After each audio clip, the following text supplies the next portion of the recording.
আরে তুমি এই বিষয়গুলো আমার উপর ছেড়ে দাও তো। তুমি এগুলো নিয়ে একদম অযথায় তুমি টেনশন করতেছো। মা বাবাকে বোঝানোর দায়িত্ব আমার। তুমি এই বিষয়ে কোনো টেনশনই করো না, টোটাল দায়িত্বটা আমার উপর ছেড়ে দাও, আমি টোটালটা দেখতেছি। কি রে, কি অবস্থা তোর? ভালো, কিন্তু তুই এটা কি করলি? কি করলাম আমি? তোকে আমি কি বলেছিলাম?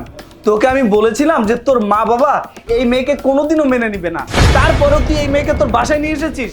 দেখ দোস্ত, এই বিষয়ে তোর আর কথা না বললেও চলবে। বাবা মা মানবে কি মানবে না এটা আমি বুঝবো। আমার বাবা মা আমি মানাইতে পারবো, তোর এই বিষয়ে টেনশন করার দরকার নাই তো। আচ্ছা তুই কি পাগল? হ্যাঁ, তোকে আমি বারবার বোঝাচ্ছি যে তোর ফ্যামিলি একটা মুসলিম ফ্যামিলি, তারা ধার্মিক ফ্যামিলি, তুই একটা ধার্মিক মেয়ে নিয়ে আসবি, তুই একটা ধার্মিক মেয়েকে বিয়ে করবি, তোকে কেন এই ওয়েস্টার্ন মেয়েকে বিয়ে করতে হবে? হ্যাঁ ভালো করছিস, তোর বলার দরকার ছিল, তুই বলছিস।